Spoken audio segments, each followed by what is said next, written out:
What was the hardest thing to do without me?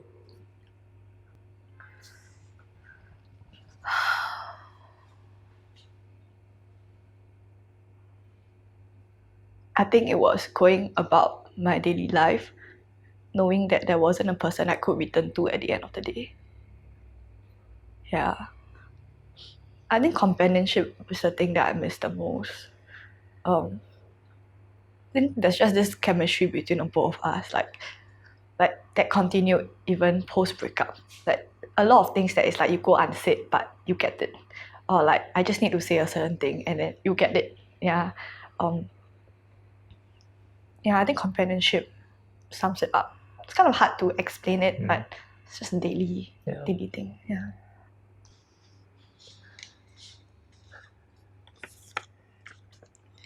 How do you describe me to your partner?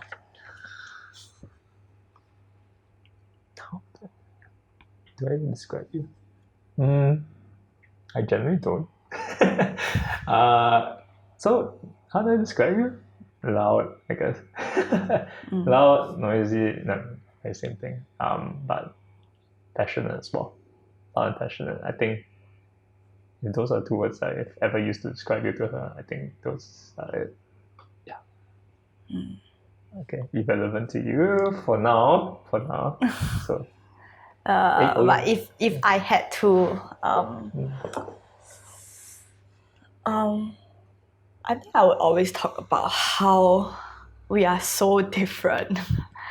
That I would say like it's like one so China and one so Angmo, one from Diamond High, one from ACSI. Like come on, yeah.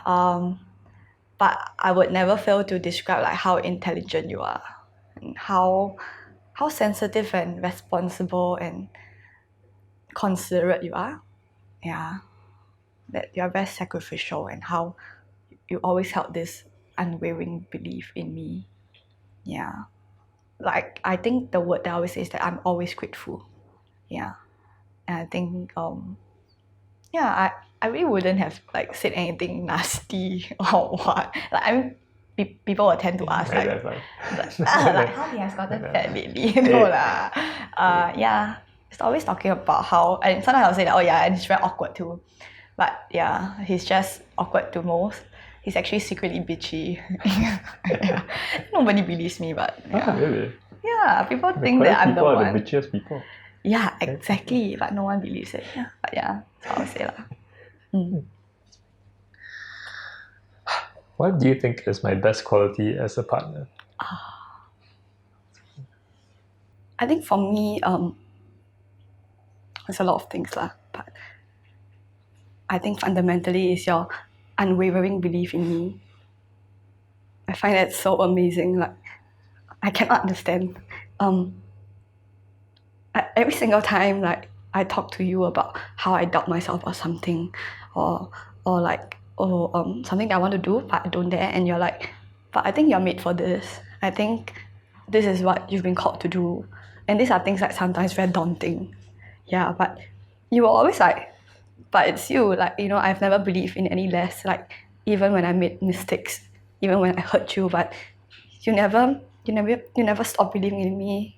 I think especially when I was struggling with alopecia and it was so bad. I don't think anybody knew how hard it was.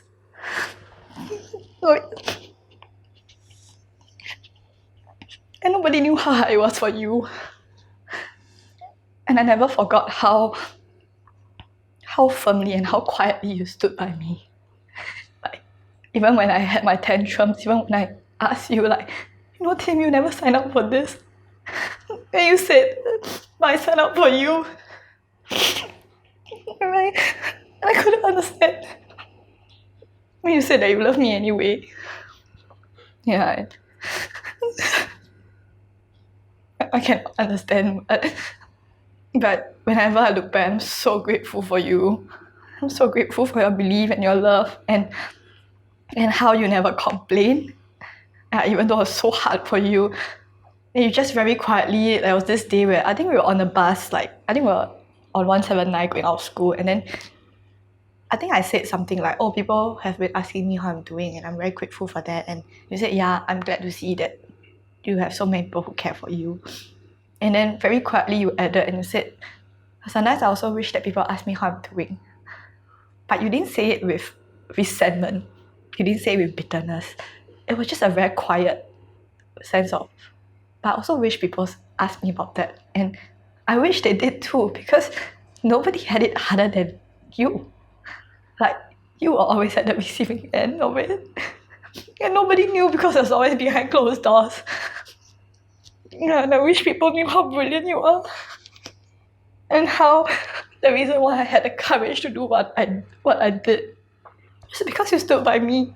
That I knew that even if I failed, like, you would pick me up, that you were there to catch me. And it was only because you loved me and therefore I had the courage.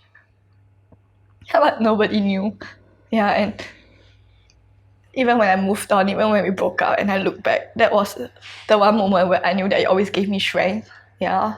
And even when I struggle with understanding whether or not, like, or rather struggle with believing that eventually I would get married and have a family of my own.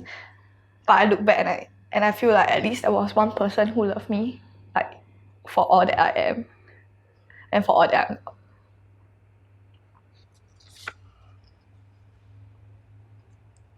What was the moment you decided to stop fighting for us?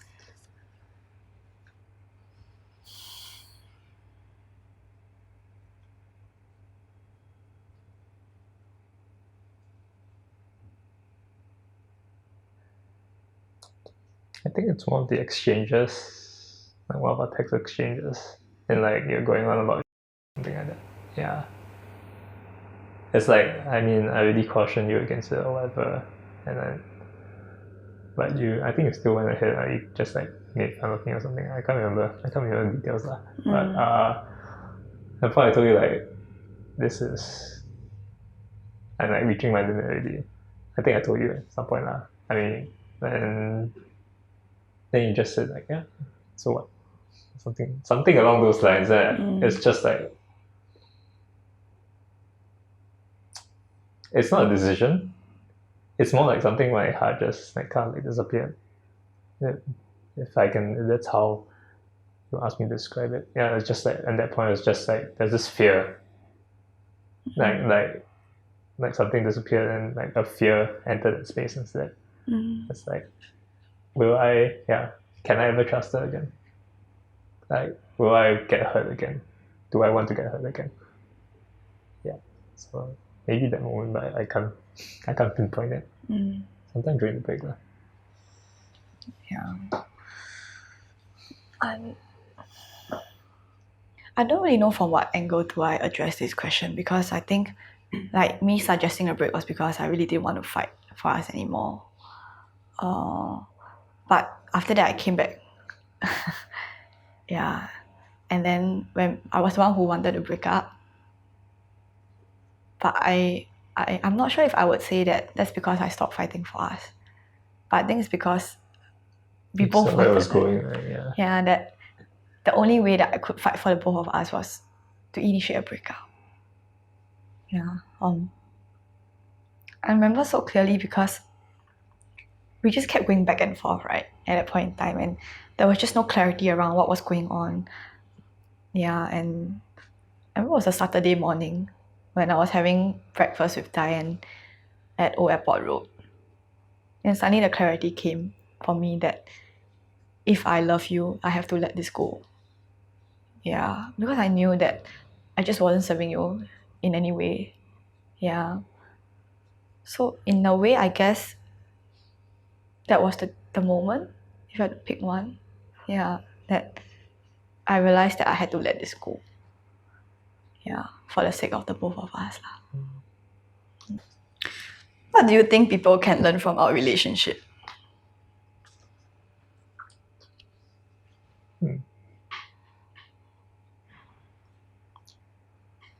Keep talking.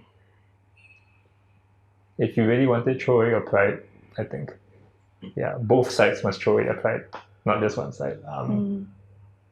And be vulnerable and honest and keep believing in each other. Yeah. I think so. Yeah, I mean, if those things are there and like you really love each other, I think that's That's how we can last. And yeah, keep your promises. Yes. Yeah.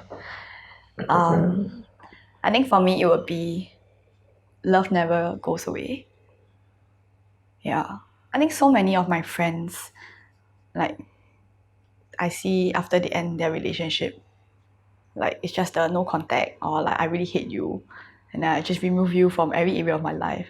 And I think that's very sad. Like, you once envisioned your life with this person, and how can you so easily just take him or her out? It just doesn't make sense to me. Yeah.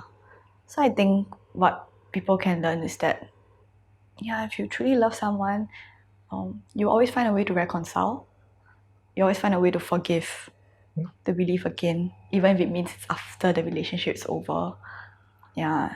And probably also like how important it is that there has to be a friendship at the foundation of it all, of the relationship. Yeah.